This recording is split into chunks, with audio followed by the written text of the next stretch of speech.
Good evening, everyone. It is 5 o'clock. Welcome to the town's Oversight, Pension and Oversight Committee agenda for September 3rd. Can I get a roll call, please? Thank you and good evening. Councilmember Syok. Here. Councilmember Rennie. Here. Councilmember Spector. Here. Vice Mayor Jensen. Here. Mayor and Chair Leonardis. Here. So our first item on the agenda this evening is our consent calendar. Does any member of council need to pull anything from that agenda? Seeing none, does any member of the public wish to pull anything from consent? Seeing none, can I get a vote? Vice Mayor. I move to approve the consent calendar consisting of items 1 through 3. Second. All in favor? Aye. Opposed? None. Next up is verbal communications for items which are not on the agenda this evening. Is there any member of the public who wishes to speak on anything which is not on the consent calendar or on the regular agenda, excuse me? We have none. We will move on to our first item of business, our only item of business, item number 4, which is review and discuss the CalPERS 2017 actuarial valuations for the miscellaneous safety and pension plans and decide on an additional discretionary payment strategy based on the August 2019 Bartle and Associates analysis. Mr. Andrews. Thank you, Mr. Chair. As the staff report illustrates, both this body and the Finance Committee have been in deliberations about what's referred to as additional discretionary payment strategies, which is how do we deploy the monies which this council, through their budgetary actions, has acquired to try and mitigate and pay down the unfunded liabilities associated with the town's pension plans. In doing so, the Finance Committee at their last meeting, with analysis from Bartel, and Joe D'Onforio from Bartel is here tonight to help with a presentation that we'll do briefly, presented analysis related to the 3 main categories of ADPs. The staff report, in addition to 2 other staff reports, and the full analysis is in the packet. But with that, if it's okay, we'd like to just move to a brief presentation to set context for the discussion tonight. The beginning part I'll present, it'll be related to the actual unfunded liability and their review of the 2017 actuarial reports. And then Joe will move us into the ADP discussion, set it up, and then from there we'll see where the conversation goes and if folks would like additional clarification on any aspects of the reports.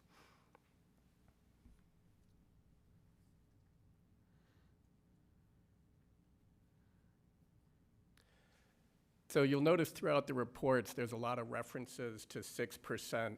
And so for our individuals who aren't on the Finance Committee, you might recall that CalPERS is lowering the discount rate to 7%. So you might wonder, why are we having a lot of slides that illustrate 6%? Well, one of the reasons we're doing that is, in addition to the lowering of the discount rate, CalPERS has also adopted what they refer to their risk mitigation strategy. And what the risk mitigation strategy is designed to do, it's to address some very specific issues related to the CalPERS plan overall, not necessarily Los Gatos, not necessarily Milpitas, but to the overall, what they refer to as the PERF fund. And what they're doing is they're trying to address a couple things. One, they have a very mature fund, and so they don't want to expose the assets to a lot of volatility. And so one of the ways you do that is by lowering the equity allocation and getting a lower risk profile. One of the other things they're trying to address is the fact that they're trying to dampen contribution volatility for folks just like ourselves. Whenever we get a new actuarial report and it shows, big swings in contributions, that's hard for us to budget. And so they're trying to maintain a smoother contribution level going forward. The way they do this is over the course of the next several decades, when they have gains greater than the discount rate of what is currently 7%, they're going to use some of those gains to basically buy down risk. If they have gains that they think they can lower the discount rate from 7% to 6 7/8 or 6 3/4, they've got a whole method of how they're going to do it. They're going to do it. But the objective is to continue lowering the discount rate below 7. And as you'll see from the Bartel analysis, the expectation is over the next decade or 2, we expect them to get to a 6% discount rate. So as I mentioned, you'll start to see references to 6% in a lot of reports. When Bartel did their analysis of the 2017 valuation, they were able to take data that CalPERS doesn't provide us with and aggregate it together because we have both the miscellaneous and the safety plan. And as you can see here, when you take a 7% discount rate, and you look at the joint plans, miscellaneous and safety together, you see that we have an unfunded liability combined of roughly 58 million and a combined funded status of roughly 70% or 69.6. If they then go take that and expose it to a 6% discount rate, you can see that unfunded liability for both plans goes from roughly 58 million to approximately 83 million, and you can see that our funded status drops from roughly 70% to about 61, 62%. In addition to looking at where we are at a moment in time in terms of funded status and unfunded actuarial liability, Bartell is also able to take their data and extrapolate it further for projections than what CalPERS currently provides. CalPERS provides us with 5 years of projections, and Bartell is able to take that out to a 10-year period. You can see in this slide that out over a 10-year period, when you combine both miscellaneous and safety once again, which is the blue line, this is information we've known that we're going to have increasing pension payments over the course of the next 5 years. That is currently in our budget, and then over the course of 10 years, which has been communicated prior by CalPERS. One of the interesting things from the presentation from Bartell is they are not wedded to the assumptions that CalPERS has, and so when they do these projections, they actually end up using about a 6.5% blended return as opposed to the current 7%. So not only does this give us a better forward projection over a 10-year period, but it does it at a 6.5 roughly discount rate as opposed to the current 7. If we take that last line and we add in our OPEB obligations, which we know are roughly $2 million a year, once again, you can see that it's expected that our total payments will move in a vicinity of about 13 million per year out a decade from now. Once again, 5 million of this, not necessarily at the 6.5% discount rate, more in line with CalPERS projections, is already in our budget documents. But once again, if we were to assume a lower discount rate, and if we were to take it out longer in time, you can see the expectation is that we still have increasing pension obligations for the next decade. With that, the main dialogue that occurred at the Finance Committee, and the one that we're here to discuss primarily tonight, is this concept of additional discretionary payments. And there are 3 primary ways that we can take roughly $8.2 million. And I will add, we talk a lot about the 8.2 because we have the existing money in PARS, and then this council, through their budgetary actions, added another 3.2 million in the last budget cycle. I will add that in a prior policy adjustment, the council had taken action to reduce our amortization from a 30-year to a 20-year. That'll probably add roughly another 400,000. So even though we'll talk a lot about 8.2 million, in the back of your minds, you should know it's probably closer to 8.6. So there are 3 primary ways to do ADPs. The first is to give payments directly to CalPERS. The next is to continue giving payments to the Pension 115 Trust, or to continue giving payments into the OPEB Trust. And with that, I'll turn it over to Joe if you want to join us at the dais. Hi, good evening. I'm Joe D'Onofrio with Bartell Associates, and we assist you in reviewing the Could you make CalPERS. sure that the microphone is pulled closer and on? Oh, is it on? Yeah. Yeah, thank you, thank you. My name is Joe D'Onofrio. I'm an actuary with Bartell Associates. So the slide we have up there now, if you were to send additional funds to CalPERS, they're going to ask you how to apply it. And the unfunded liability that you're paying off is a series of pieces that arise every year based on when CalPERS changes their assumptions or when you have things like an investment gain or loss. And these are spread out over a number of years. The old ones, there are just a few years left, and the new ones, there's a lot of years left.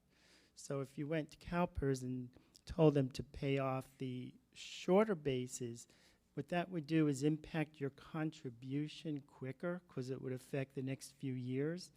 If you asked them to pay off some of those longer bases that are left, it'd be spread out, the 8 million would be spread out over a longer period of time.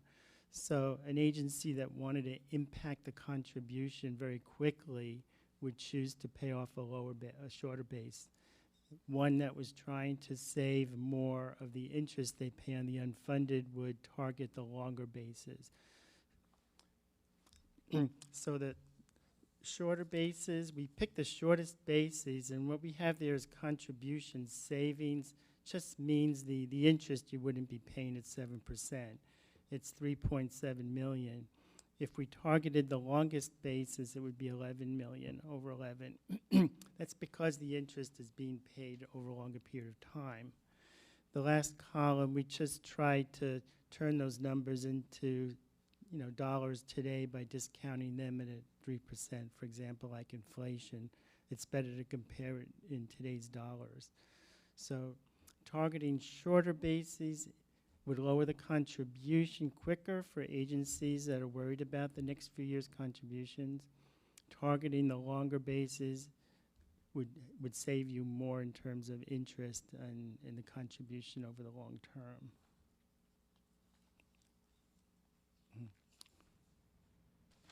Any questions about this one?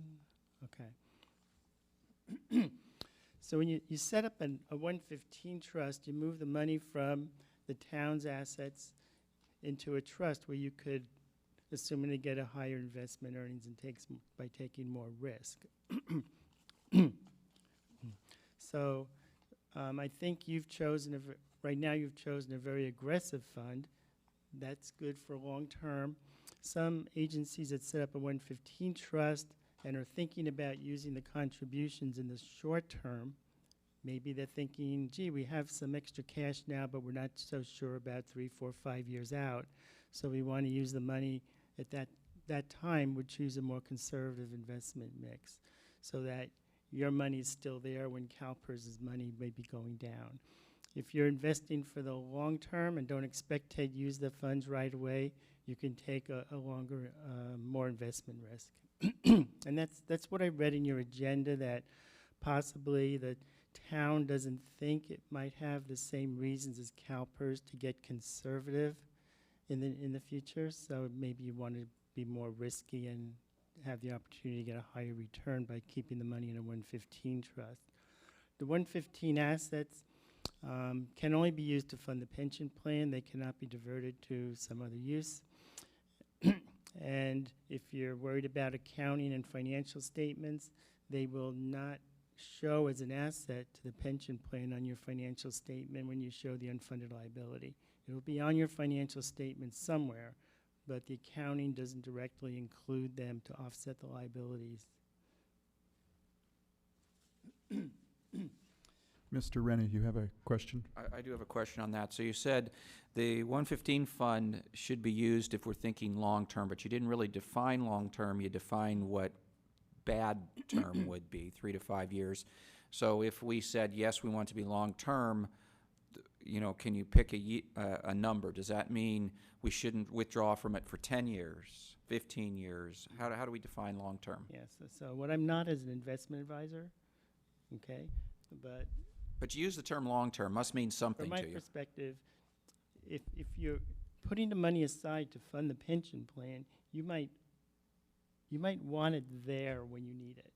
So if CalPERS has a 20% loss in their assets and you have a 20% loss in the 115 trust, you might feel like it's not serving its purpose.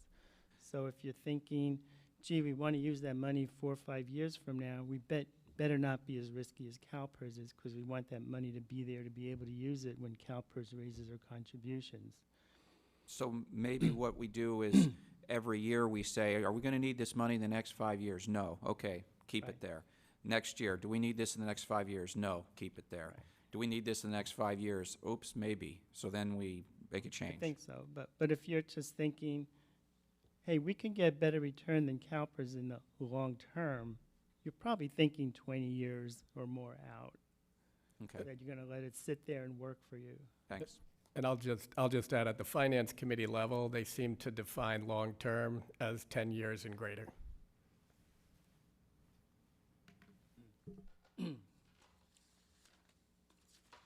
Okay, so this is the OPEB plan. There's a lot of numbers here, but if you look at the first 2 rows going across, the funded percent in the OPEB plan was 61% around 6/30/19, or 6/30/18. And if you put the 8 million there, if you put an additional 8 million there, it wouldn't come from the 115 trust, but it would come from funds you might have been allocating to CalPERS and then use the 8 for CalPERS. The funded percent would go to like 94%. So it would be almost 100% funded by putting the 8 million in there. And over the next 10 years, it would get that extra 4 or 5% to 100% funded. And so we're at, sorry, Mayor. So the question is, if the $8 million was put towards OPEB, what would be the opportunity in interest saved? In other words, versus putting it towards CalPERS. What would be the return, the immediate return Well, on the an return annual we're basis? assuming is, I believe, 6.75% versus CalPERS 7. That's correct. So similar to the illustrative analysis we did on the previous slide, there would be interest savings associated with this. I will caveat a little bit what Joe said, in the sense that in the staff report it mentions that depending on what option is chosen, staff will definitely have recommendations on implementation. If this body were to decide that they like the OPEB strategy, and if it were to take it in a 90+ funded status, staff would recommend, and with the OPEB plan, you have full authority over moving that asset allocation. Staff would recommend reducing the asset allocation because there's no reason to have that type of equity/risk exposure when you're already so fully funded. And so that would lower the numbers a little, I believe, Joe, if we were to go to either CERBT2 or CERBT3. And so it would still be the highest funded plan. There would still be interest savings associated with the plan, and there would still be contribution savings similar to the pension illustration, but they'd be slightly less than what's being illustrated here. Councilmember Sayoc? So I have two questions. The first, on the previous slide, you mentioned one of the benefits is overfunding. And so the first question is if you could please elaborate what's considered overfunding. And then the second, moving to the OPEB, is that a scenario of overfunding? Okay, so when CalPERS years ago had some years where they told agencies they didn't need to put a contribution in at all because they were over 100% funded. And the PEPRA law prevents that. So agencies always have to make a normal cost contribution. That's a contribution that accrues every year for active employees to put aside money for their benefits at retirement. So even if the plan is over 100% funded, you still have to send that money to CalPERS. So if you have the money in the 115 trust, the CalPERS plan won't be 100% funded, let's say, because you have the money over here in the 115 trust that CalPERS is not looking at. So the CalPERS plan might not be 100% funded, and then you would have that normal cost contribution. But if it got overfunded in total, you wouldn't have to make that contribution to the 115 trust. If CalPERS was over 100%, you'd have to put that normal cost to CalPERS. If combined it was over 100%, you would not have to put it into the 115 trust. So it avoids putting too much money in the combined plans. The two. And then I'll answer your OPEB question. Mm. So if it were to go to the OPEB trust, and then staff were to recommend lowering the asset allocation to a less risky allocation, it would be somewhere in the probably mid-80 vicinity. One of the differences is, unlike CalPERS, who, when they determine the annual required contribution, it's pretty much mandated, for good governance that you pay the recommended contribution. With the OPEB plan, it's been more of an internal policy because we started at 0% funding. And so in that case, you would now be in a position where if you wanted to revert back to a pay-go status because you have funded this plan so well, you would have that latitude. You wouldn't necessarily have to keep funding it and go over 100%.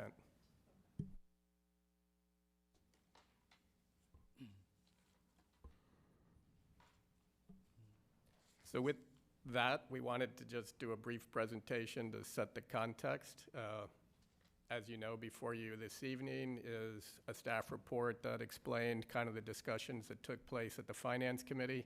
As the report stated, there was no consensus coming out of the Finance Committee in terms of a single recommendation. There were definite areas where committee members gravitated towards. In addition, we have, the exact slide presentation here from the Finance Committee, and then a broader presentation about the whole actuarials. And so myself and Joe are here to, just see where you want the conversation to go, guide you towards information and analysis that will help with that part of the conversation. But at that point, this does conclude our presentation. Thank you, Mr. Andrews. We have a question. Councilmember Rennie. So I'd like to take the discussion, sounds like you're asking for that, towards your comment here about if we do make contributions to the PARs, it's talking about codifying so that future elected officials understand they're not supposed to be pulling money out too quickly. So what does codify mean? And I ask you now so that also maybe some of the speakers will speak to that also.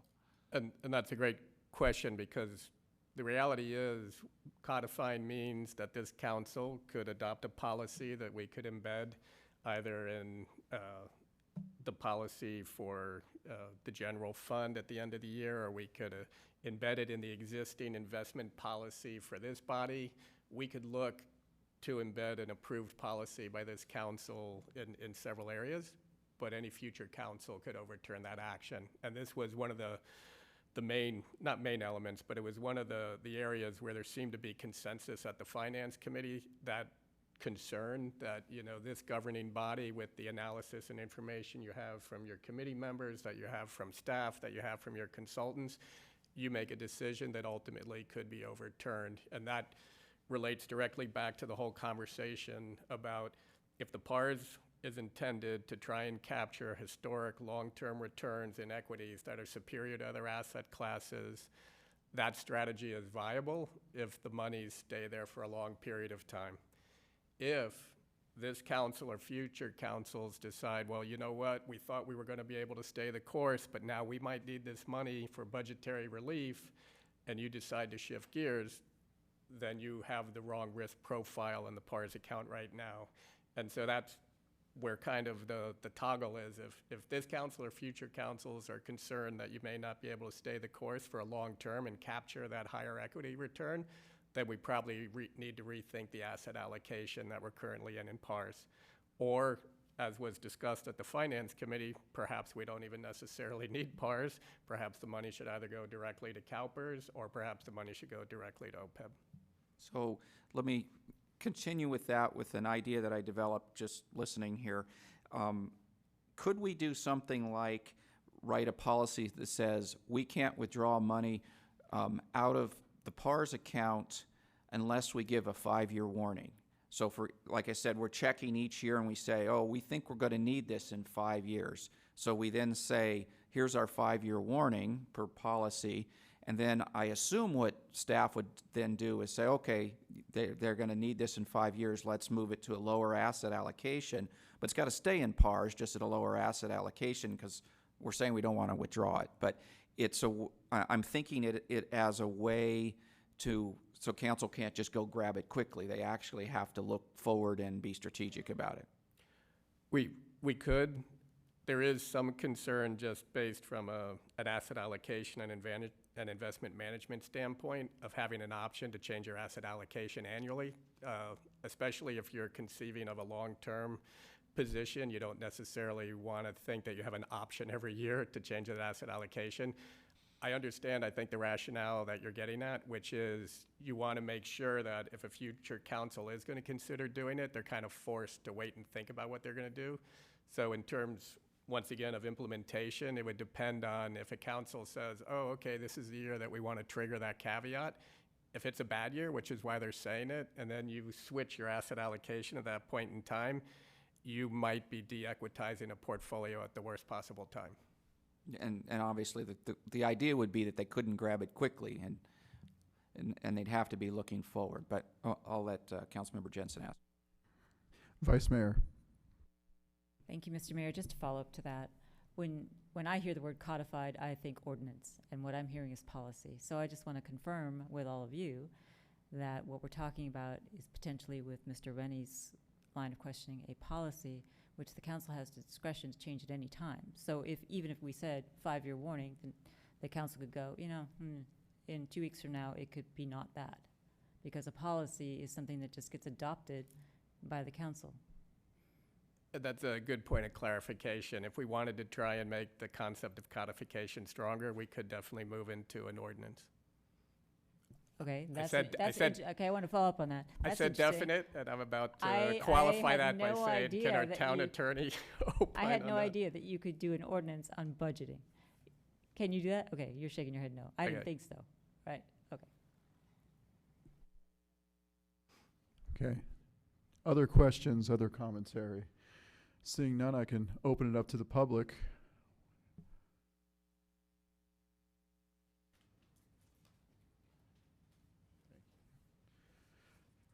Mr. Rick Tinsley, followed by Mr. Lee Fago. Thank you, Mr. Mayor. Good evening, council members. I'd like to give a sort of a little background discussion on sort of how we got here, remind everyone, maybe put in perspective.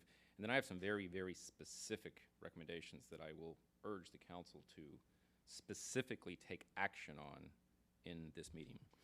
For many years, the town has accumulated excess cash in an unusual and complicated collection of reserve accounts, earning sub-inflation rates of return, which means we've actually been losing taxpayer money in real dollar terms because inflation is gradually eating away at our large stockpiles of cash. And they are large stockpiles of cash by most measures relative to other municipalities in California or anywhere else for that matter. We've until very recently avoided committing significant excess cash to long-term capital appreciation investments, which could ultimately make a substantial dent in our $90 million and growing pension liability. And yes, I'm intentionally saying $90 million. All the numbers in the Bartell account are 2 years old, and I'm willing to bet anyone right now $20 that 2 years from now, when we'll have this same meeting, and we will have the same meeting 2 years from now, the numbers from this year will be well over $90 million in total in terms of pension liability. So to use a consumer analogy, which I think everyone can readily understand, this would be just like maxing out your credit cards and accumulating 18% APR interest rates, while at the same time stuffing bags full of $100 bills under your mattress, rather than taking some of those $100 bills and maybe paying down that credit card debt. Now, I think most people with a basic understanding of prudent money management would not make that same mistake, but that's exactly what the town of Los Gatos has been doing for many, many years. Over the past 3 years that I've been involved with the Finance Committee, it's become very apparent to me that the town has a significant institutional bias in favor of stuffing cash under the mattress, as opposed to making what I think should be rather obvious long-term financial decisions, capital appreciation-oriented financial decisions. The entire discussion around rate stabilization is just the latest example of this. This town already has completely ample rate stabilization insurance in the form of our various redundant and overlapping general fund reserves. We should not be confusing a $90 million and growing pension liability that our taxpayers will be paying off for many decades to come with the need to find a few $1 million at some point to smooth over revenue blips during a recession. That latter is a short-term problem that's going to happen from time to time, but we're more than adequately reserved for that through our existing very ample general fund reserves, whereas the pension problem is a permanent and growing liability that's orders of magnitude larger in size. So although I was initially one of the most vocal proponents of the 115 Pension Trust because it offered a financial diversification, as so we wouldn't have all our eggs in the CalPERS basket, as well as the potential for higher long-term returns due to higher equity exposure, it's clear to me now. Could you please finish your comment, and then Very we'll see if quickly. you have questions. It's clear to me now that there'll always be someone in town who will want to fiddle with the objective of a trust, a long-term investment trust, and use it for another short-term reserve. And this is the last thing that we'd want to do. I think that Mr. Andrews sort of hinted at this. Pulling your money out of a long-term equity-heavy investment strategy during a downturn would be financial mismanagement at its worst. So therefore, I urge the council to do the following. I'll suggest 4 things in particular. Number one, make a $3.2 million ADP to CalPERS with the cash that was mentioned that's currently sitting idle in our general fund, earning less than the rate of inflation. Number two, make an additional ADP to CalPERS with the full fund balance that's currently in the 115 pension trust and close that trust. I no longer have confidence that we are capable of using that trust in a financially prudent long-term fashion, so we should get rid of it, eliminate it from our decision-making so that we can stay focused on fewer, simpler options and move forward with paying down our liability. Number three, expect and plan to make similar multi-million-dollar ADPs every year for at least the next 10 years. This is not going away. We're going to keep having this meeting every year for at least another decade, maybe a lot longer than that. Number four, direct the Finance Committee to resume work on recommendations to rationalize and streamline our current general fund reserve policy to be more in line with best practices of other municipalities. This is going to be critical to funding some of those future ADPs, which we're going to have to make in subsequent years. Thank you. Any questions? All right, thank you, Mr. Tinsley. Questions from council? I will ask you a question. So your number two point, first point, 3.2 million to CalPERS immediately. Second is take the whole balance of the 115 as it exists and throw it right at CalPERS now and basically close the 115. Don't even leave it open with $1, just completely shutter it. Correct. Okay, I just wanted to clarify that.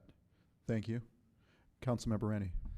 So you gave us an example of mismanagement of, you know, bags of money under the mattress, but wouldn't it also be mismanagement to go take all that money and throw it in the stock market at its peak and watch 20-30% disappear potentially in the next 2-3 years? Certainly. I don't think anyone's suggesting that. Well, okay, so you're thinking 3.2 plus, well, the other's already in the market, so that's okay, right? The PARs to PERS, but the 3.2 you don't consider very large then? It's 3% of our total liability right now, and it'll be a lot less than that in a few years. So it's not like throwing the whole bag into the market then? We have $70 million in cash in the bank. Okay. Very, very healthy town from a cash standpoint. Thanks. Vice Mayor. It's not a question for Mr. Tinsley, it's actually a follow-up on one of your suggestions for the town. If we were to follow Mr. Tinsley's recommendation and basically dissolve the 115 trust, does this oversight committee dissolve?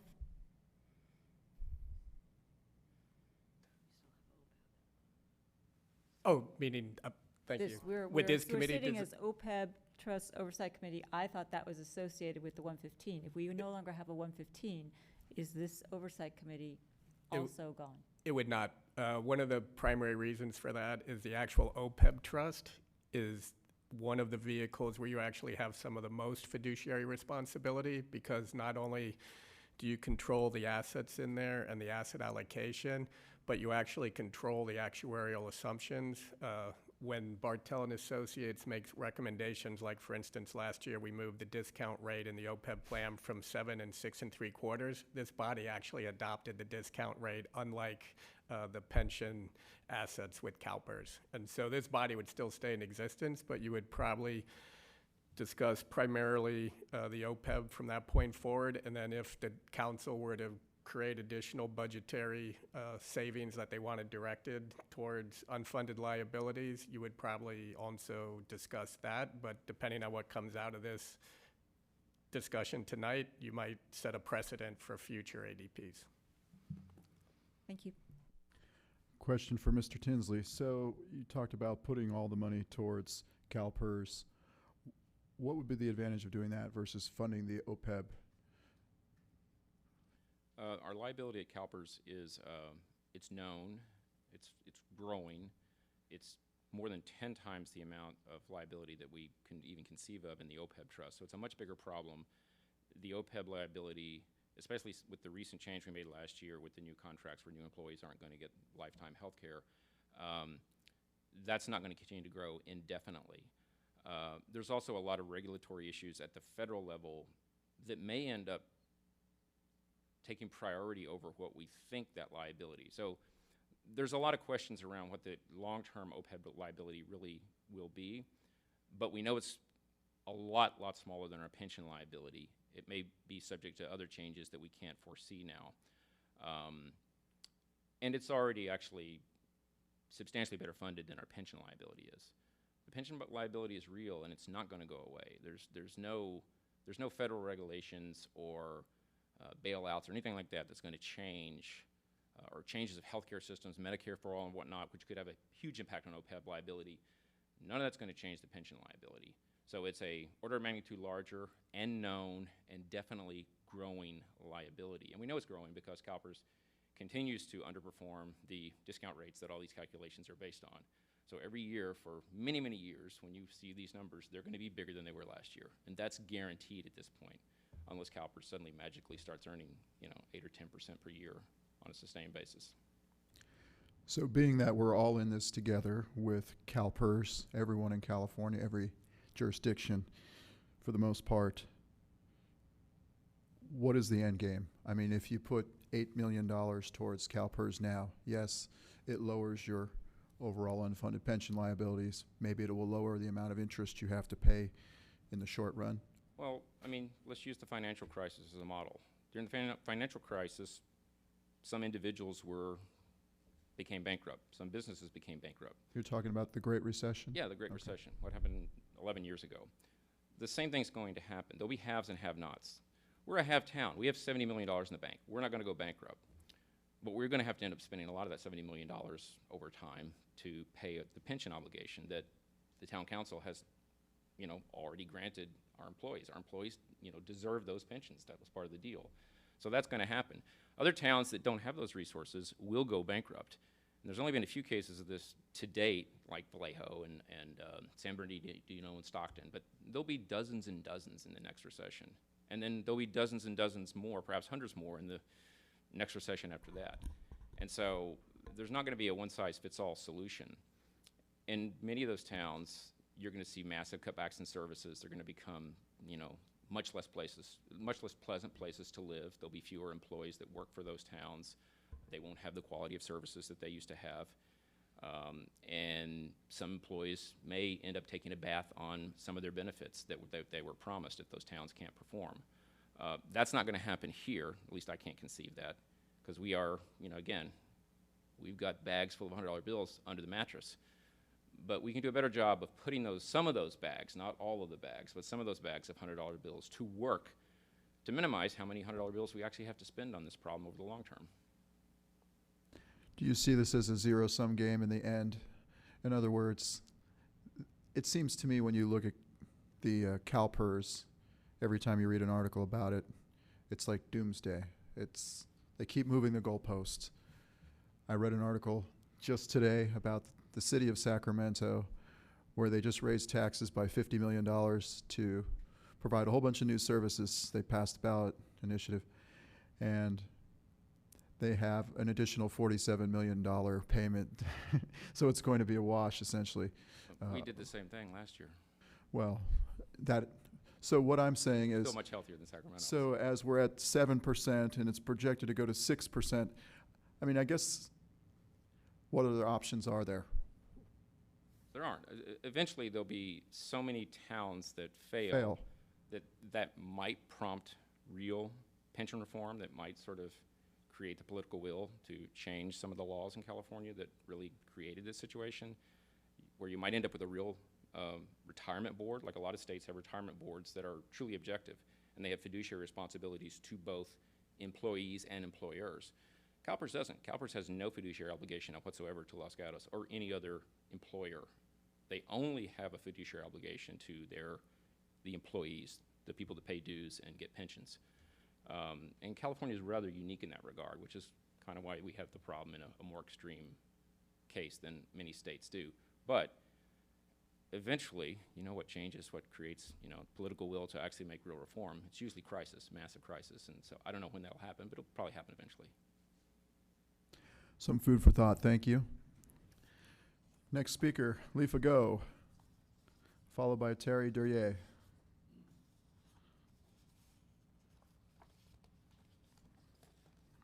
I've provided a handout. You may not need to take a look at it because it's hard to follow Mr. Tinsley. He spoke very well. I endorse everything he said, his perspective, the information, the knowledge he brings help to put the right kind of balance into the thinking that we need to do going forward. However, with the notes that I've given you, I'm going to abbreviate what's there. The first thing to think of is that for every active town employee, we have 146, there are 2 retirees with whom we have a financial obligation. This currently totals 440 folks to whom we have obligated ourselves. Currently, we are paying out $2 million more in benefits than the amount collected into our pension fund for the miscellaneous employees only, and trending higher with the difference compounding yearly since payouts come sooner given the large number of retirees and the longer life expectancy of folks, and the worse earnings performance than originally projected by CalPERS. While the town's contributions rate have increased, both in dollars and in percentage, it is still only paying the CalPERS minimum, though the town created and distributed last year to the 115 Trust, which we've just spoken about, which you've just discussed. It has a different risk profile, and it has fees associated with it that CalPERS doesn't. But the 115 is committed to the pension trust, to the pension. The net effect is the town still has to meet the CalPERS minimum contributions, which continue to escalate. Further, that while the town has earned or earmarked $8.6 million for payment into some committed pension plan, it has not done so far this year, and instead is just earning the current 1.7% interest rate, which is below the rate of inflation. The model of the sacks of money under the mattress is very on target. So what the town has earned is $141,000 at that 1.7% interest. If we had put it into CalPERS, we would have earned $580,000.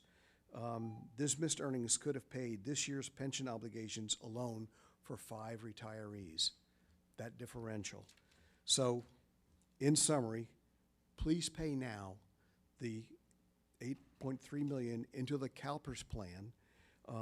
Pay it out over a 12-month period of time. You don't have to put it all in at once, but do write the check and send the money in. We've had this discussions now for almost 2 years, and we still haven't done what's necessary to pay into CalPERS. Thank you. Thank you, Mr. Fagot. So I'll ask you a question. Based on your analysis, you believe that if the opportunity cost of having, say, $8 million available but not being utilized towards paying towards CalPERS was about $400,000, the difference between, a little more than $400,000, the difference between the interest we actually earned at 1.7% versus what we would have saved by applying that $8 million towards CalPERS? That is correct, and that would have paid the pension obligation for 5 miscellaneous retiree employees. All right, for that thank period you. of time. Mr. Rennie. So you looked in the rearview mirror and said we should have done. If we look into the forward mirror, we might have a stock market crash and we might lose that $500,000 also if we put all the money in. We've had a lot of suggestions, none from here tonight, for that dollar cost averaging is the best way to go into the market, and then even some of the people in this room have mentioned that before. Why are we all of a sudden going to spend all the money that we've got kind of available for this all at once and throw away the whole dollar cost averaging? No, I advocated for dollar cost averaging. That's what I'm saying. Over the next 12 months to pay into, so that we spend that full $8.3 million. Over 1 year. Over 1 year. So that's the dollar cost averaging that I'm proposing. I didn't use that term, but that was over the 12 months. That's what I meant. Okay. Advertise it that way. Thanks. All right, thank you, Mr. Fagot. Terry Duryea. And then Jack Von Nadas after Terry. Good evening, Mr. Mayor, council members. Terry, if you can bring the microphone towards you. And council members. I'm very glad you had Mr. Tinsley go first. I endorse the answers to his questions. My recommendation that I'll close off here is similar to his for the first two, although some differences in the implementation of the details that have already been addressed. I'm assuming you've read my memos. I know you guys are doing a lot of work. I'm going to just try to provide a summary. We know we have a big problem. Fund the obligations we made to our employees. We never talk about our obligations to our employees and our retired employees. We have not only a legal but a moral obligation. I acknowledge the town has already taken many actions. Mr. Andrews talked about changing the amortization from 30 to 20 years. A few years ago, we put $4 million. We had a one-time opportunity to put $4 million towards the safety pension plan. Council passed $300,000 a year if the funds are available to be supplementally added to the pension plan. We've set up the 115 trust, so we're doing a lot. In spite of this, we have not stopped the growth of the town's unfunded pension liability. I know you know this, but it's increasing almost every year. At the same time, the OPEB funded percentage has increased each year because the town has actually been built into the budget, a $1 million a year ADP. Nothing required, but the town is already making an ADP for the unfunded OPEB liability, and it's built into the 5-year budget to continue. I'm leading to why I support a simple solution. The Finance Committee, the Town Council, the Oversight Committee has spent time and energy debating the pros and cons of how to set the money aside to deal with an intractable problem.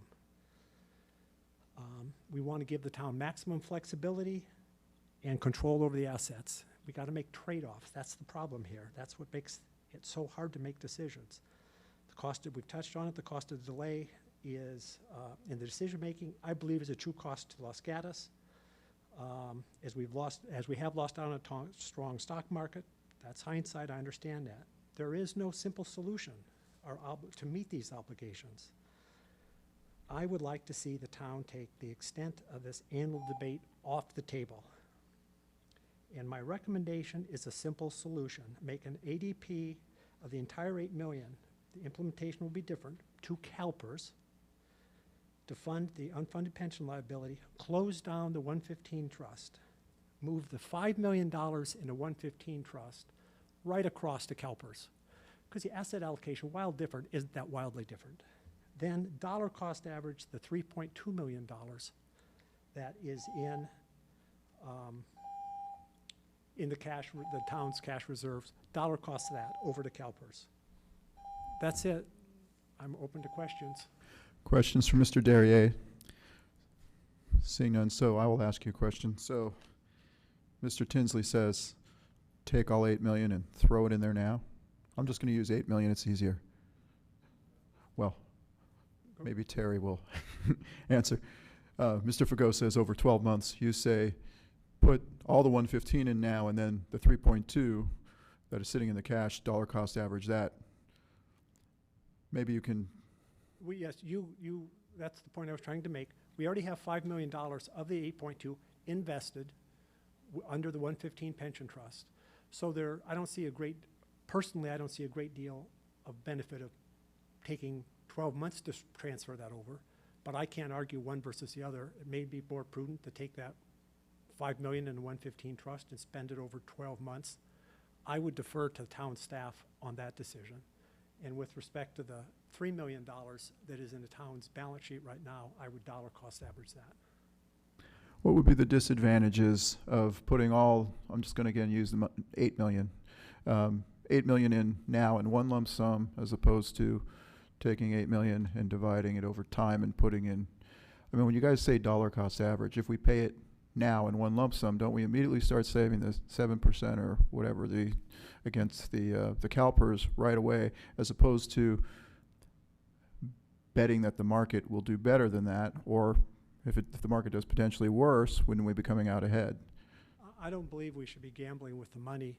So as a risk mitigation strategy, I would spread that over 12 months. I mean, it's that simple. It could go down. And if it goes down, we can buy in month 3 and 4. If it keeps going down, we can buy more and more value at the lower prices. So don't put it all in at once, but you're effectively dollar cost averaging down in a down market. So I don't think we want to gamble with the town's assets. That's my simple answer. Mr. Rennie? So if we move over from PARS, I keep hearing that the PARS is a higher risk profile than CalPERS. So if we were, and your suggestion to move it over is it's already invested in the market, we're just going to move it, invest it somewhere else. It's not, you know, if it stayed there and the market went down, we'd get nailed. If we move it and over to PERS and the market went down, we'd still get nailed. But actually, I think we're going to get nailed less if we move it over to PERS because PERS is a lower equity fund. Is that, am I thinking about this correctly? Yeah, I So agree with you're you. actually de-risking by moving it all over now, to some extent. Well, if it's going down, if it's going up, you're not getting the gains. And that's why I am not an investment professional. I'd leave it to town staff decide how to fine-tune the money that currently is in the PARS 115 pension trust. Fine-tune moving it. Yeah, the timing of fine-tuning it, Yeah, doing okay. it all now or spreading it over 12 months. Okay, I'm not prepared to give you thank you. solid answers. Councilmember Spector? Thank you. I have my answer. Anyone else? Thank you, Mr. Derriere. If I might just add a little more clarification, because we've had several speakers now dialogue about dollar cost averaging with the council. In the staff memo, we do advocate dollar cost averaging because there's two concepts going on here. First, there's deploying the money to make sure that we either get the interest savings associated with deploying additional capital, we get contribution relief with deploying additional capital, but then all of this is happening under the backdrop that these are still assets that are invested in the marketplace. And so generally from a best practice perspective, 8 million, 8.6 million is over 10% of assets, whether we're talking about the miscellaneous plan or the safety plan. That would be considered a pretty good infusion of assets.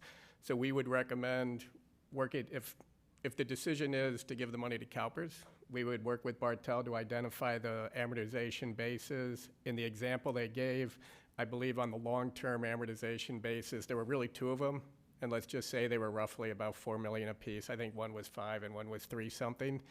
We would probably say from a dollar cost averaging perspective, let's pay one of those bases now. Maybe we wait 6 months, maybe we wait 12 months. From CalPERS' perspective, they don't care. They will take money from us and pay bases at any point throughout the year. And then we pay another base, and then we do that until the money is extinguished. And so staff is definitely an advocate of dollar cost averaging. Because of the way the bases are, it isn't something we would do on a monthly basis. We would probably pay one base, and then as I mentioned, we would think about maybe 6 months later, 12 months later, then pay another base. Councilmember Spector? Thank you. So if I understand you correctly, you're saying you would do the dollar cost averaging, put X amount in immediately, X, Y amount in 6 months, 12 months, because because the stock market might go up and you want to get that benefit? Or the stock market might go down and you won't get the benefit? Exactly. I would say we would recommend dollar cost averaging because we don't know what the market's going to do. And so what you try to do is you try to get exposure at different points in time in the hope that over the long term it all averages out, that we actually ended up getting a good entry point. What I would suggest is an infusion of over 10% of assets would be considered a pretty good size infusion for a single market entry point. And we would probably not advocate that. But what is the significance of a large infusion? I mean, I understand what you're talking about in dollar cost averaging. Stock market might go up, stock market might go down, but if you put that component aside, what is significant to you of putting $8 million in? So when you start discussing actuarial valuations, they're theoretical, and they use terminology that some of us cling to. And one of the phrases we cling to is the concept that somehow we're paying interest. And actually, Mr. Tinsley hit on it once in a finance committee meeting. Even though it's referred to as interest, what they're actually referring to is that we're missing assets. And so while from an actuarial perspective, theoretically they calculate what they think the amount of assets we may need are, and then they say, well, you're missing X amount of assets, and therefore you have an unfunded liability, and then they extrapolate further and say, well, because you're missing those assets, you should still be paying the interest on it. But it's really a recognition of the fact that we're deficient in assets. And so how do you cure that deficiency? You give assets to CalPERS, and then CalPERS takes those assets, and they have their big asset allocation that's referred to as the PERF fund. That allocation has equities at the current valuations today. You know, we've had a long economic expansion. Could the market go higher? Yes. Could it go lower? Historically, it tends to. When that's going to happen, nobody knows. But what we would recommend is that you try to get different exposures at different market valuations so that you're not subject to a single valuation. And so that's why we advocate that. I hope I answered your question. Councilmember Sayak. Thank you. Okay, so I understood paying off specific bases and following the dollar cost averaging that you mentioned. So 2 questions. In the scenario that you're envisioning, and you may not have the answer tonight, how much time do you anticipate utilizing the $8.2 million? And then the second question is, would you utilize the $3 million that's sitting in our general fund first? Or would you use a combination of both, or would you use the PARS 115? So I generally don't like speaking off the top of my head, but I'll take a shot at it. I do agree that currently we have assets that have equity exposure. Those assets currently have a higher equity exposure than if we were to move the money to CalPERS. And so in that regard, from my perspective, we would be reducing the risk of those assets, especially if this committee were to say, yes, we no longer want those assets in PARS. If that is the direction staff's provided, then we would not want those assets exposed to the equity levels they're currently exposed to. So we'd probably take the PARS money, we would probably recommend to take the PARS money first and move that into CalPERS. Because the other money that the council just, put forward budgetarily, that is sitting in a very low risk fixed income portfolio within the town's operating portfolio. So I would probably recommend moving the assets that are exposed to equity first.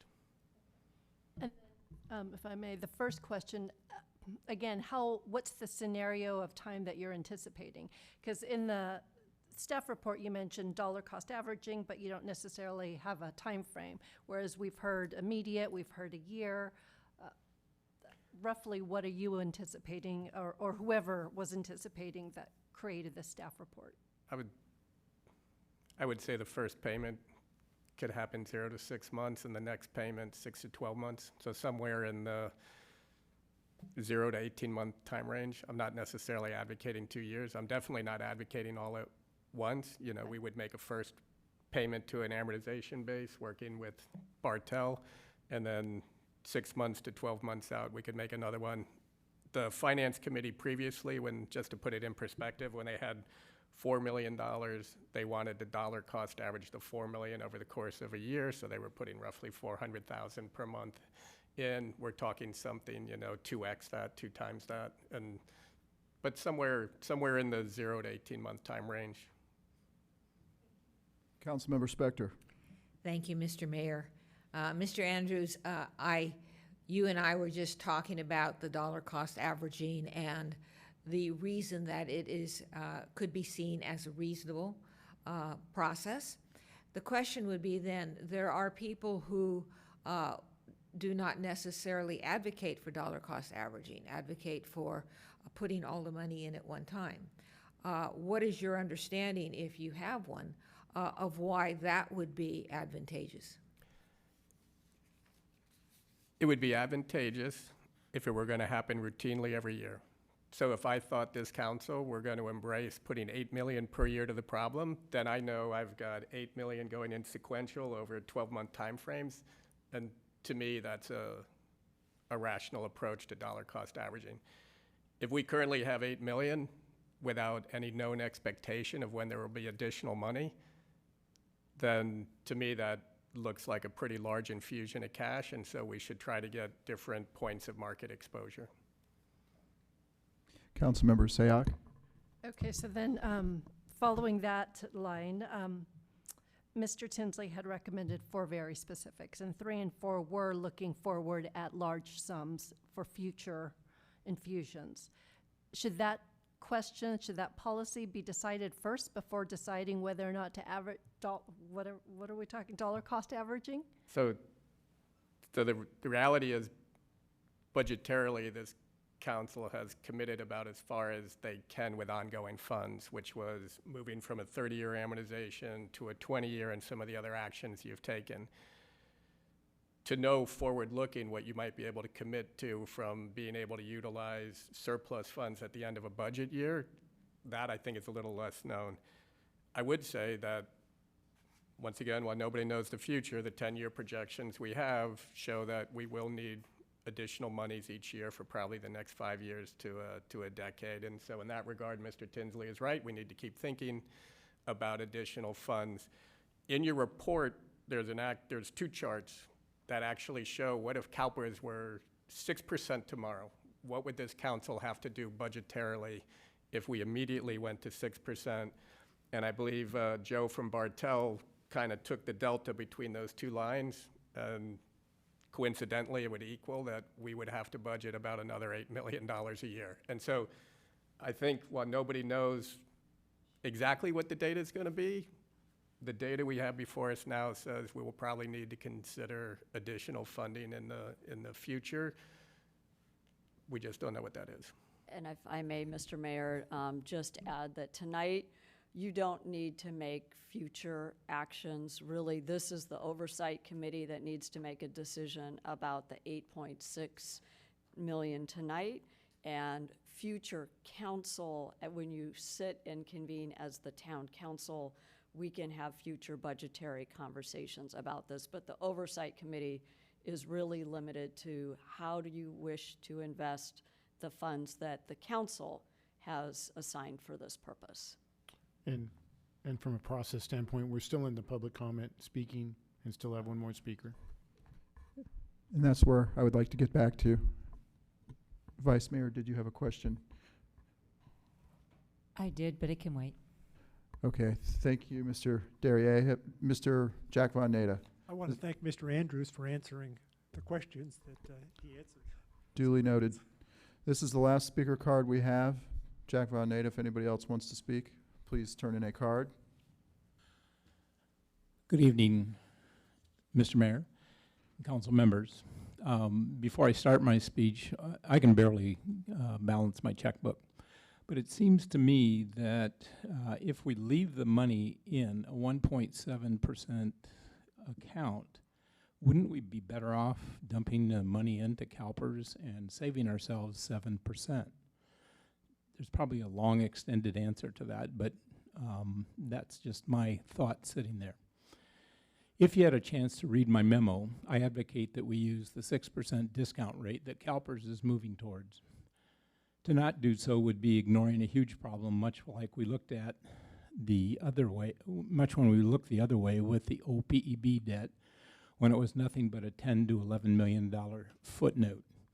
We should acknowledge that pension debt is really $83 million, and with OPEB at about $14 million, we owe the employees about $97 million. Interest costs on miscellaneous, safety, and OPEB are about $13.5 million every year. That's a staggering amount of money in my book. Interest is money that could have been spent on town improvements, paid salaries, hired police, and we could have hired police to direct beach traffic. The OPEB funded status has increased 12.1% points. On the other hand, the funded pension liability for miscellaneous has only gone up 1.4% percentage points, but has fallen from 76% funded in 2014 to 69% today. I do not subscribe to the 115 plan, as its investments are not that much different from CalPERS, who is substantially larger and has a much longer history of investment successes.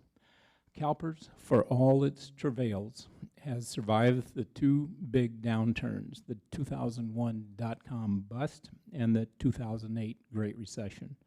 On the other hand, the current 115 investment fund has not had to suffer any severe setbacks and has only been making investments while investing in the longest bull market in history. With investment fees of just under 0.5%, the 115 plan starts out at a disadvantage to CalPERS every year. And last, we need to eliminate the opportunity of future councils to exercise the fungibility of money, spending on personal projects rather than paying down pension debt. I also do not subscribe to the notion that the state will bail out towns. It hasn't happened yet, and with over $70 million in the bank, there is no sound reasoning that the state would ever bail us out. My opinion, the best thing that we can do to improve the financial position of the town will be to pay the $8.2 million directly to CalPERS. Thank you. Thank you, Mr. Von Naeda. Is there any questions? I'll ask you a question. So there's been much discussion, as you've heard, about paying down CalPERS, bailing out the organization. I'm going to start with that one. I don't look at it in terms of bailing out specifically Los Gatos. I look at it like CalPERS would get into a jam, and then, as Mr. Tinsley stated, there would eventually become enough political pressure where the program of CalPERS would be, there would be some work to rectify the problems, finally. And I look at that as being a state problem. I look at the OPEB as being a Los Gatos problem. So in your letter, you mentioned that we're kind of coming out of the woods with OPEB. We've increased our funded status on that one. But if the council were to put the money towards OPEB and gamble that someday that the state would eventually, inevitably, have to bail out CalPERS as a whole, could the town not use the savings that we would be putting the money towards the OPEB on an annual basis to put the additional ADPs towards CalPERS? And would that make financial sense? Complicated question to me. My gut feel is, as Mr. Tinsley said, I think there is probably some potential that the state will negotiate with the unions. The unions seem to be the big problem. And I would think that they would negotiate with the unions kind of across the board. So it would affect Los Gatos, it'd affect Chico equally. They may reduce something completely, they may reduce it by 1%. I do not see any potential for the state bailing out all the cities. I don't see any potential for them bailing out specific cities. So again, I think we're all bound by the same rules at the state level with the CalPERS, but internally we control our own OPEB trust. So do you see an advantage to addressing what we have in-house first and then waiting or biding time while applying the savings from addressing what we have internally first and paying that little bit of extra money that we're saving here towards CalPERS and then applying future monies towards CalPERS as a strategy? Nobody has brought up that strategy. All the speakers tonight say eliminate the 115, put all the money towards CalPERS. There was some discussion at our meeting about, and I saw it in some correspondence about, we have a cancer and we have a cold. OPEB's a cold, CalPERS is a cancer. So do you try to treat the cancer and eventually the cancer wins, or do you try to just take care of the cold and we're cured of the cold at least? From what I know, we are making headway against OPEB. So we are going to be getting that into the 75–77% funded range. I don't know a good number of years, but let's say 5 to 7 years. So we're making progress there. Whereas with CalPERS, I'm with the crowd. I'm with the herd there. Let's pay it into CalPERS. They're there forever. There's not going to be any negotiation on an individual basis. We're going to get whipped around by whatever the state comes up with, and hopefully they are able to negotiate with unions to make the pension plan more reasonable to towns and cities. All right, thank you. Any more questions? Thank you. That concludes our public comments. We'll move to discussion and or motion. Vice Mayor, you've been very patient. Thank you. It's not a motion. I just wanted to ask some basic questions just to make sure that my understanding is correct before we go forward on the discussion. So the first one is that Ms. Pravetti pointed out that we tonight are just determining how to invest particular monies that have been set aside by the council, correct? That's correct. And we are not making any budget decisions for this year or next year or the year after. That is correct. That said, is there a $1 million allocation to OPEB that's embedded into our budget assumptions? I'm going to defer, and I believe the answer is Nodding. yes. Mr. Conway is nodding at me. Yes. Okay. Okay. So those are two things. The next thing is, would you please summarize quickly and easily what are the component parts of the $8.2 or $8.6 million that we are discussing, and where do they currently reside, and what is their investment plan and return? Thank you. So currently there's approximately $5 million in what's referred to as the PARS 115 Pension Trust. Those monies are invested in their highest equity allocation because when they were invested, it was perceived the monies would stay there in perpetuity. It's roughly 70% equity. Their year-end performance, which was in the consent calendar, I believe, was roughly 5.92 on the year. They generally perceive with their capital market assumptions that they should have returns higher than that. But in the previous year, they did not. Okay, so that's $5 million. Where's the rest of it? Then in the last budget cycle, the council set aside an additional $3.2 million to put towards additional payment strategies yet to be identified that may occur this evening. And so those monies are in what's referred to as the town's operating portfolio, which is invested in very low risk fixed income, earning approximately 2%. And the $400,000 is earnings off of both of those repositories of money or one of those repositories of money? So the 400,000, and once again, I might need to defer to the finance director, it is to move us from a 30-year amortization to a 20. I believe we did identify PARs for those monies to go to. Well, my question was actually, we started out with 8.2. You said it might be more like 8.6 because there's $400,000 out there. I assume that was earnings that we made. Or is that additional monies that the council has set aside? Additional monies. Last year, this body approved a recommendation that came out of the Finance Committee to effectively write a policy that would force us to internally move from a 30-year amortization to a 20 because CalPERS only made their change prospectively, not retroactively.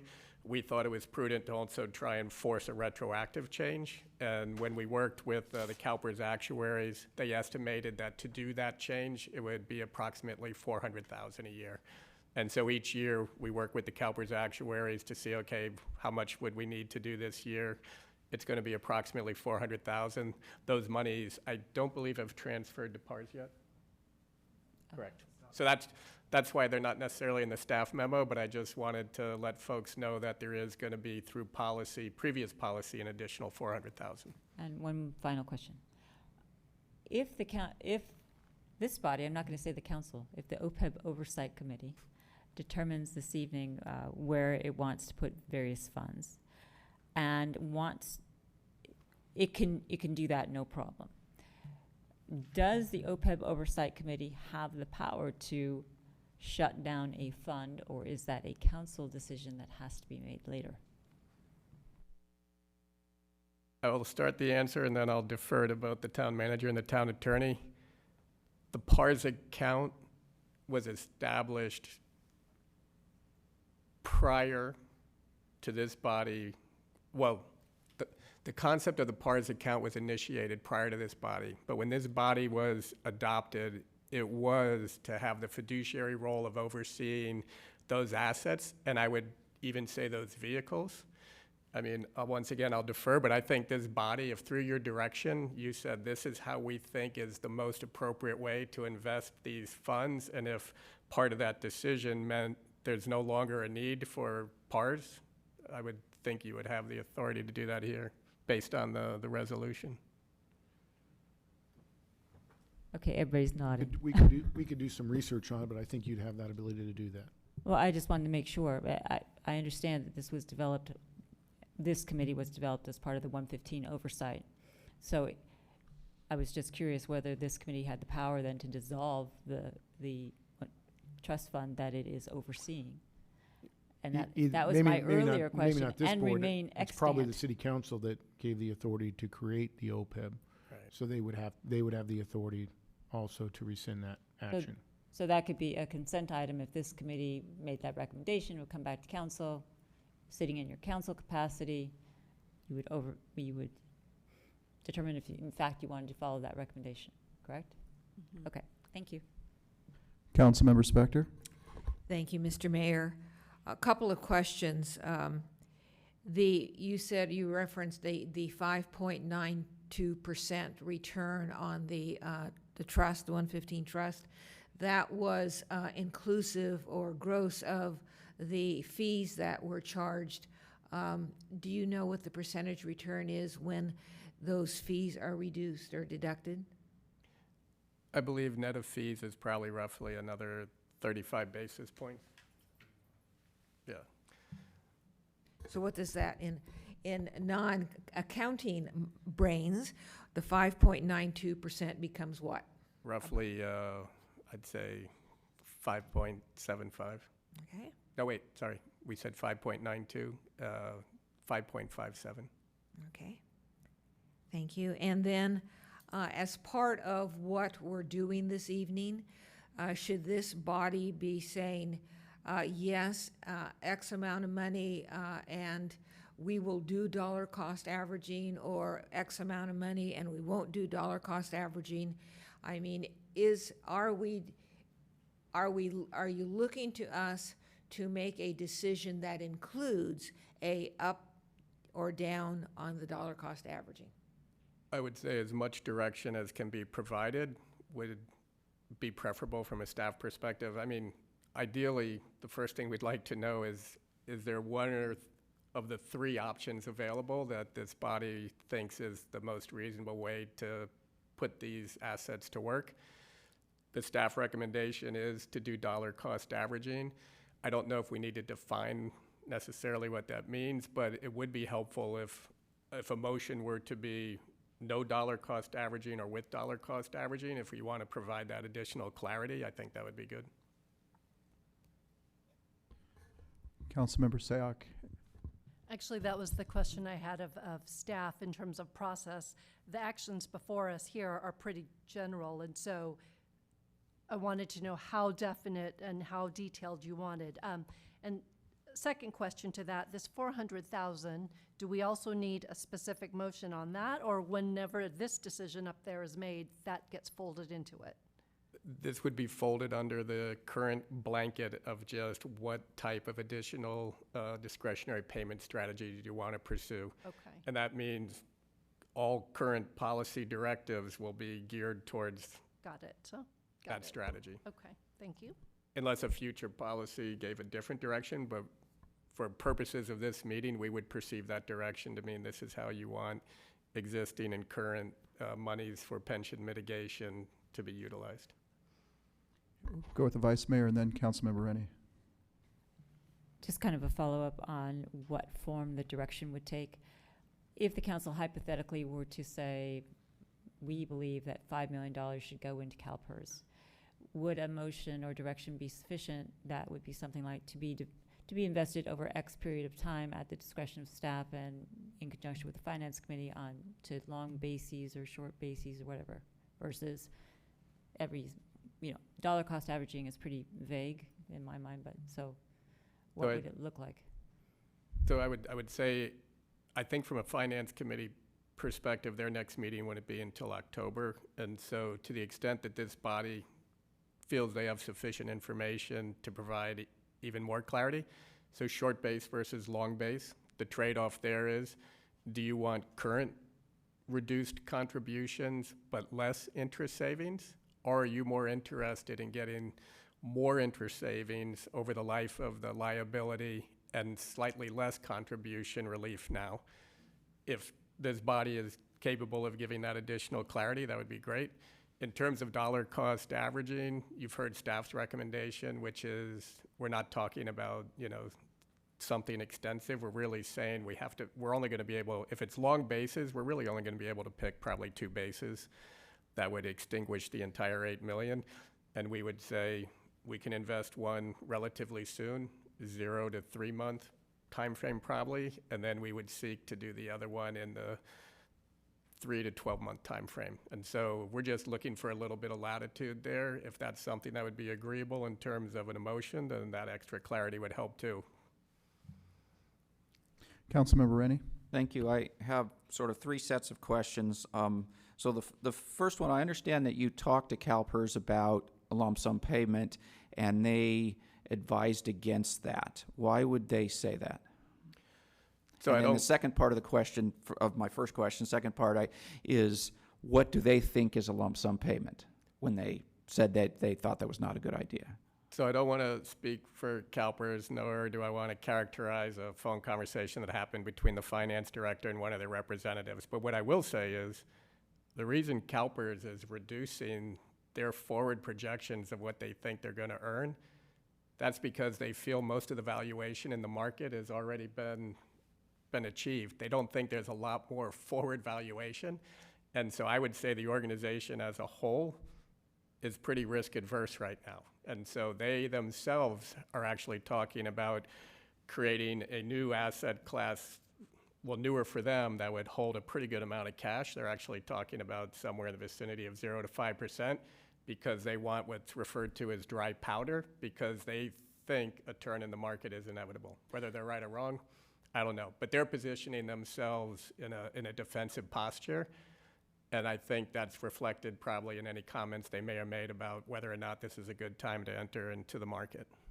And so the second part of that is, what is a lump sum payment? They mean don't pay anything more than we're requiring, or don't make a large lump sum? What did that mean? They refer to a lump sum as anything other than the annual required contribution. In our case, we're discussing somewhere in the vicinity of $8 million, and we're discussing doing it through paying down amortization basis. Okay, let me ask a different set of questions. So you said CalPERS had a plan to reduce the discount rate towards 6% when they made extra money. Then when they made, in a year when they had more return than their discount rate, they would then reduce the discount rate. Doesn't that mean really what they're doing is not adding to the unfunded pension liability at the times that they reduce below 7%? Correct. It's referred to, and Joe, jump in if you need to, but it's referred to as buying down the liability. When you have extra dollars, you buy down a portion of the liability, which doesn't expose your stakeholders to additional contribution volatility. So we could, I think I saw on the slide, over 20 years, so they could get to 6% without adding any additional unfunded liability to us then. They could. Now, granted, most of what is projected in these slides, and Joe, I will defer to you, is the 50% probability. There's a lot of variability around whether or not they achieve the 50% probability. Using scenario analysis, which is how Bartel and others try to project into the future, they run, a sequence of 1,000 iterations, maybe 2,000 iterations, and they come out with what the median outcome was. Under a median outcome scenario, they will ultimately get to 6% because in years where there's been a little bit of gain, they lower it, but then there will still be years where there's losses. I don't necessarily think it was intended to reflect what an unfunded liability might look like. It was more, please, Joe. It was more to show that they feel that through scenario analysis, ultimately CalPERS, through their own policy, will get to 6%. And so the follow-on really is, we won't add unfunded during those years they're moving it down, but we will add unfunded in the years that they fall short of the 6%. Correct? I believe that's a correct statement. And so, for instance, in years where we had abnormal gains and that would increase our funded status, they're going to take a portion of that ability to increase our funded status and use it to buy down the discount rate. And I misspoke. I should have said below whatever the current discount rate is, we'll add, rather than 6%, it's 7, and then whatever it's. So when they add that on, it gets added in a, I don't know what the right term is, a tranche that has some payment period, I guess, which is now 20 years. So we'll start, whenever some new unfunded is added, we start, I think it actually takes a couple years before they make us start paying it, right? And then it goes for 20 years. So we now have a new layer that goes 20 years out. And so the follow-on questions, tell me if I'm wrong, if not, I'll just keep going. As we add more of those, we've seen in the past this peak where at some point out in the future, our payments go up, and then at some point in the future, they'll start going down. But every time we add one of these unfunded tranches, we actually push the peak further into the future. Is that correct? Please, Joe. Push the peak of what? Well, so if you didn't show it tonight, but we've seen it. Our pension contributions are going up. There was a graph where you showed it going up, but if you look even longer term, that shows it eventually coming back down and everything paid off. And my question was, so we could look at the current forecasted peak and know when we're going to hit the top and start coming back down. But the question is, if we're adding unfunded liability every year that we don't make the discount rate, aren't we pushing the peak further into the future? Yeah, our projections include that. So in the years that CalPERS gets more than 7%, they're going to hold on to some of that and use that to reduce the discount rate. But it's not free to the agencies, because normally you would have seen a lower contribution with that excess return, and you're not going to see that lower contribution.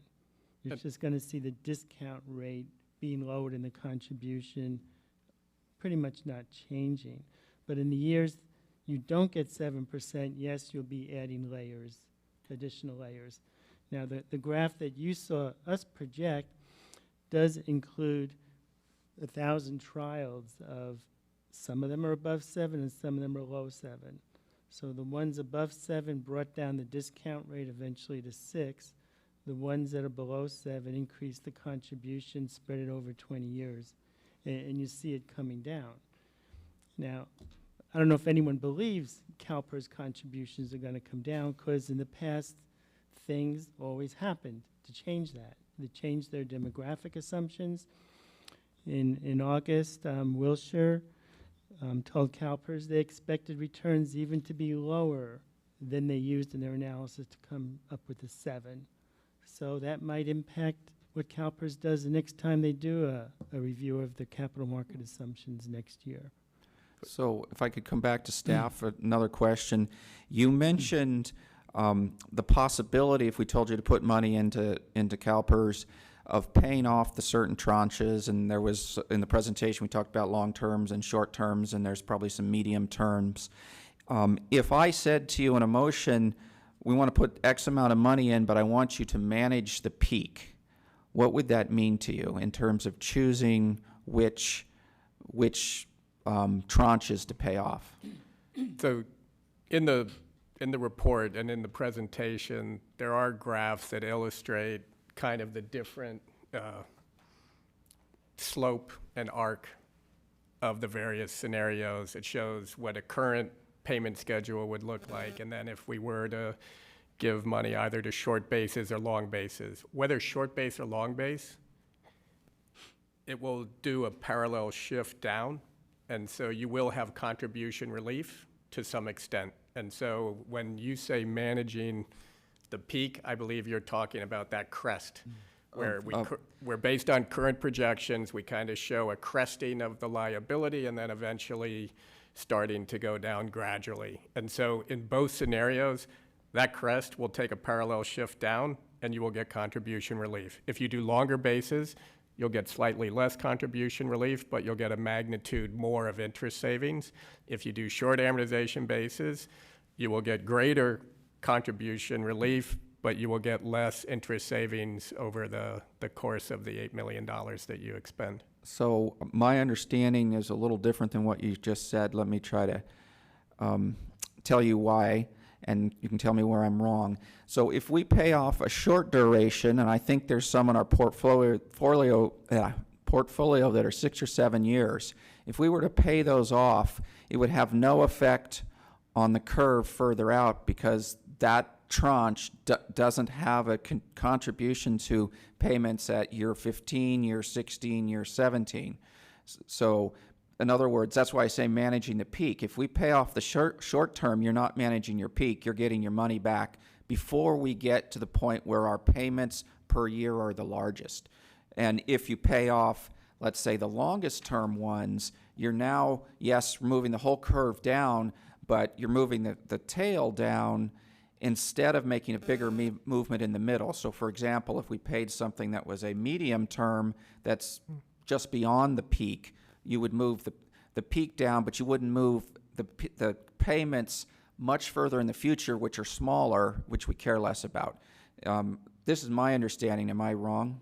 I'm going to say I believe so, with all due respect, but I'm also going to defer to Joe if he thinks I'm wrong. But I believe if you turn to page 52 in the packet, and when I refer to pages, I'm referring to the square box in the bottom left-hand corner that has a gray infill and then a page number there. I'm not referring to slide numbers.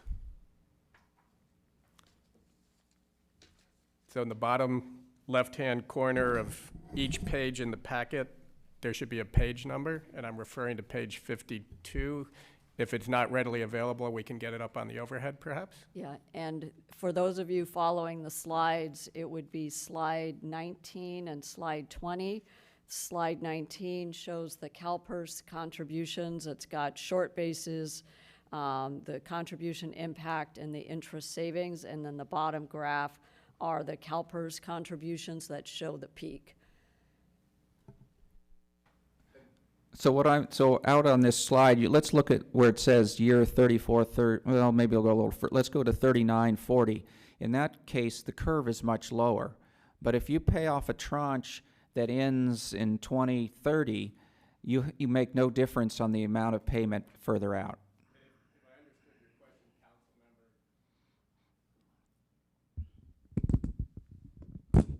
If I understood your question, council member, I thought you were inferring that between a short base and a long base, one of them would not impact the current. And so what this slide illustrates, the green line is the current schedule, and you can see whether you look at the dotted long base approach or the solid red line short base approach, both of them are significantly below the current crest, the current arc, and so you do get relief during the periods that I think you're referring to using either strategy. So if I paid off a tranche that ended in 25, 26, it's going to give relief in 28, 29? Correct. So 28, 29 is right here. The difference is if you look at paying off the short base, and this is why you don't continue to get interest savings on a short base, it eventually aligns perfectly with the current, whereas by targeting a long base, you continue to see savings, and most of those savings are associated, I believe, with the interest savings. Joe gave me a nod. So that's why, from a staff perspective, we're comfortable with almost any strategy chosen. When we move to implementation, and it's stated in the staff memo, we will definitely have recommendations on implementation, but I think a short-based strategy versus a long-based strategy is a policy decision in the sense that you're determining, do you want greater interest savings or do you want greater contribution savings? Both strategies will give you contribution savings even through the crest period, the current crest period. The longer-based strategy will ultimately give you more interest savings. Okay, that's it for my question.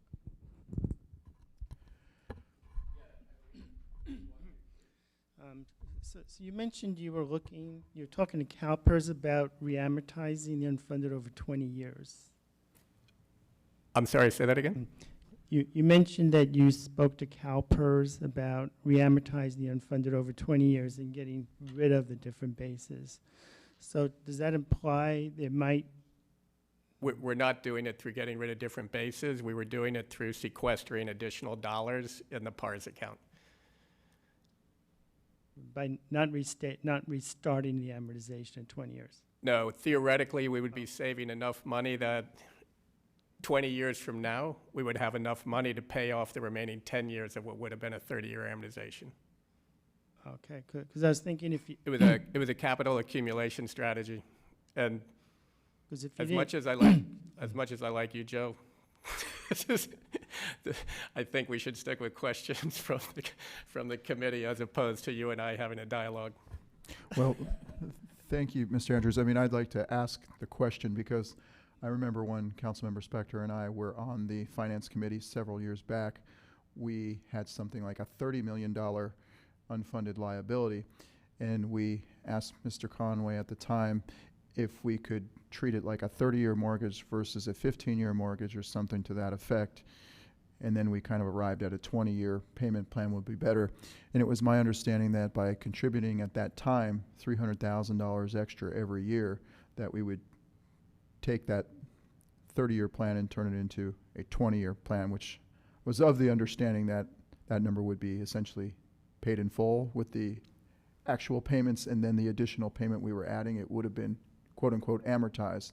Now, since that time, they've been adding every year to our unfunded pension liabilities. So you're kind of, even though you make the payment, it grows, and it's like making the minimum credit card payment and then charging more every month, using Mr. Tinsley's analysis. So I guess at this point in time, that's kind of a moot point in the sense that we're not really looking at a 20-year payoff of any kind, even by adding the extra 300 or 400,000, whatever we're talking about. The only reason staff even mentioned the shorter amortization policy was just to acknowledge that there could be an additional 400,000. It's really, it's already set policy. Staff will continue to implement that policy separate from this. What it will do for us, though, is when there are additional monies, it does mean we will probably put them in whatever directive this committee tells us, as opposed to what we're currently doing. And right now, we're currently putting that into the 115. Is that correct? Correct. Okay. Vice Mayor? So this is not a question, and nor is it a motion. It's just recognizing that it's almost 20 to 7, and I just wanted to give the council some high-level comments that where I was going. So where I'm going, and let's see where other people are, is I would like to use the 8.2 million and put it to CalPERS. I would like to use the 5 million first because Mr. Andrews indicated it's in a more high-risk account, and we would like to get it out of there, and where we have the 3.2 in a more stable, albeit low-earning type of investment situation. I am totally fine with eliminating the 115 trust for the reasons that have been stated by the various speakers, and I would be inclined to pay off longer bases, not shorter bases. With respect to how the money gets invested and when, I'm completely comfortable with leaving that to staff as long as we have an investment period that we're defining. Councilmember Spector. Thank you, Mr. Mayor. Thank you, Ms. Jensen. I would ask staff, would you please put up the motion that you anticipated from us, the simplistic motion? All right, thank you. I am going to make a motion, but before I do that, I just want to explain that when I went into our last Finance Committee meeting, I did not go in thinking, well, I want to get rid of the 115 trust, or I want to keep the 115 trust. I want to pay directly to CalPERS. I don't want to pay directly to CalPERS. But it was a great meeting for me because the individuals who are on that committee, who are not council members, had a great discussion, and by virtue of that discussion, what I came to appreciate was that one of the reasons for having the 115 trust was that it would gain assets for the town, and those assets could be used to pay off our unfunded liabilities. Because it was a high-risk 115 account, it needed it would need time to accumulate its assets. And then when and there were committee members who were real staunch supporters of the 115 trust. However, when the realization that this council or a council could or could not keep the 115 trust for that extended period of time, be it 10 years or longer, then those individuals shifted to placing the money directly into the CalPERS account. And so it was because of that discussion and that insight that I too, at that meeting, supported the monies being paid directly to CalPERS. So with that background for myself, my motion will be that we do the payments directly to CalPERS, that we recommend the following ADP strategy, and I may or may not be getting all of the components. I'm sure staff or somebody will tell me. This motion would include the longer bases. This motion would include the monies from the 115 trust being paid to CalPERS. This motion is not going to, at this juncture, have a recommendation on the monies that are currently not in the 115 trust, other than the fact that they should be paid directly to CalPERS. So at this point, that is the totality of my motion. And if it gets a second, and if other folks have other components, I would be glad to entertain them. I'll second the motion. Okay, we have a motion and a second. I have a question for the maker.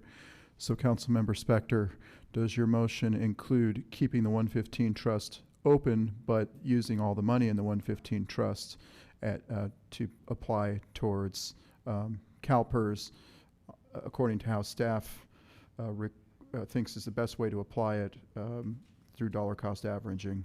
My motion includes not keeping the 115 trust.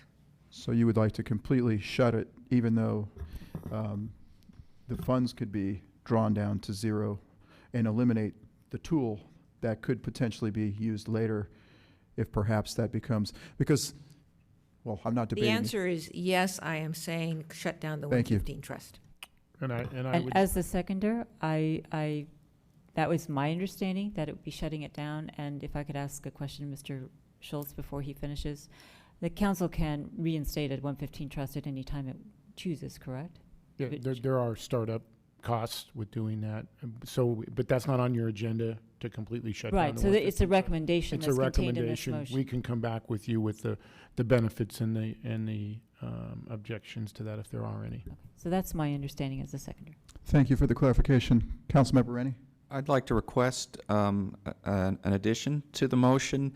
I think we should put a time frame on it. I'm suggesting that this, the 8.2 be put in over the next 18 months. If that's too long, I would settle with 12, but I think as Mr. Andrew taught, as the whole discussion about dollar cost averaging, I think we're leaving it a little vague if we don't say, give it some time frame or some dollar per 6 months or something of that sort. So I would request that the 8.2 is completed over the next 18 months. This maker of the motion is not going to include that component, and that's because we have had testimony that the monies should be paid immediately and directly to CalPERS.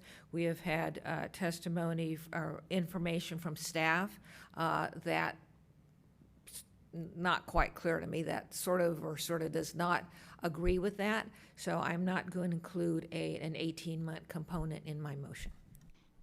So question of staff, so what does that mean to you? Does that mean go do it right away, or what does that mean to you?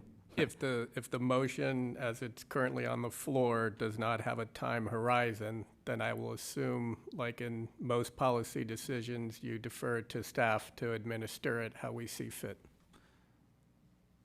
Councilmember Spector? Is that okay?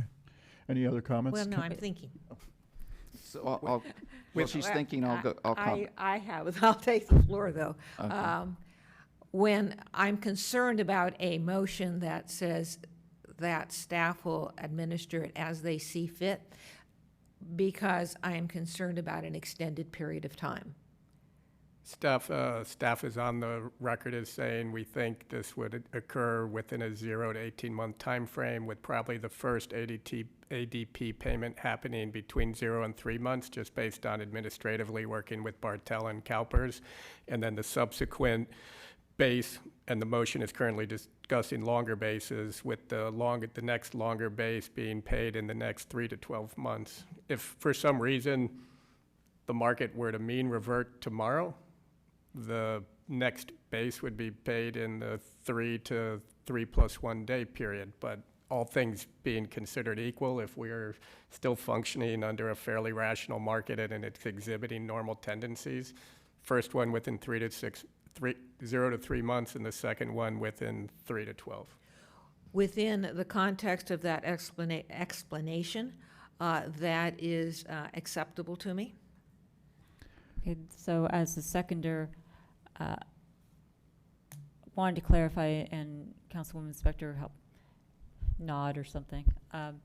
I heard your motion as being deplete the 115, the 5 million in the 115 first, and then move to the 3.2, and then I heard you agree with Mr. Andrews that that was going to be done in the sequencing kind of discussion that he just presented. Is that correct? That's my understanding. Is that Okay. staff's All understanding? right, so then I'll That would be staff's understanding. retain my second. Okay, thank you. Councilmember Rennie? Thank you. So thank you for adding that piece to the motion, because that was critical to me. I was not going to support the motion with it as vague or as it seemed to be. And so I will support the motion, but I do want to say I'm a little disappointed that we are closing the 115. I realize we've all come to that, and I'm really disappointed because the reason we're closing it is we don't believe councils can be conservative enough with their money. When I look back, as far as I can see with councils, they've been nothing but careful with the money and trying to address pension liabilities. We paid off the 4.5 million side fund in 2014. We've been making OPEB payments before it was even fashionable to do those kinds of things. So as far as I can look back, the council has been very rational. So it's a little disappointing to me that the reason we're abandoning this is, unrational councils. Los Gatos has usually done a pretty good job of picking overall rational councils. It's disappointing to me, or maybe it's not disappointing. Maybe I believe that we go that direction because even the Finance Committee, which overwhelmingly supported setting up the 115 when we first made the recommendation, now overwhelmingly wants to get rid of it. So if the Finance Committee can't even stick with a 115, I guess then maybe councils can't either, or stick with when we pay, when we use the money. So in disappointment, I will be supporting the motion because that seems to be the way to go. So I will weigh in. It is my understanding that we're not making a determination about closing the 115 at this point in time. We have agreed to deplete the 115, but we are going to be brought back further information about further action, about the costs associated with it, the features and the benefits of having it, whether or not there's any balance in it at any given time. We would still maintain it as a potential future tool in our toolbox. Is that a correct assumption? And that would be a council decision. So when would that be potentially a council decision? How would that go about? Would that be a recommendation through Finance Committee, or would that be an agenda item, or how? No, this committee gave very clear direction, so then we would just do our necessary research, and we should have that ready for consideration either later on this month or early October. Okay, thank you. Any other comments, or Councilmember Sayoc? Just stating for the record that I will be supporting the motion, and I just want to give thanks to everyone that participated in this very long and thorough discussion that we've been having over the past several months. It's a very serious subject that I know that many of our city colleagues, some of them are not even touching, and I feel very confident that the conversations, the multiple conversations we've had, has been in the best interest of the financial health of this town. So thank you. And I will weigh in one more time as well. I'd like to reiterate what Councilmember Sayoc said, and also that the thinking has been evolutionary as the numbers have been. At one point in time, we were talking about additional payments to pay it off, $300,000 a year, which I think is quite wishful at this point. We moved on to things like the 115 trust as being a potential answer to help us through the times when we were going to have those extra tough payments, when our town revenues looked like they were not going to be enough to make the payments. Now our thinking has evolved on that. I hope that someday the state of California will figure this out, because it's causing a lot of pain. I looked at the charts in our staff report, and you can see that in the early 2000s, there's two strategic blunders. One was, at one point in time, they've agreed to pay out way more money than they probably should have in the early 2000s when they were 140% funded. And the other blunder was probably investing in real estate investment trusts or something in the late 2000s. And I think the whole state is feeling the pain. I'm hoping that there will be, at some point in time, we will be 140% funded again, but that doesn't appear to be on the horizon anytime soon. Therefore, we must go through these painful exercises at the local levels, and I wish the best for everyone working on that. With that said, all in favor of the motion? Aye. Opposed?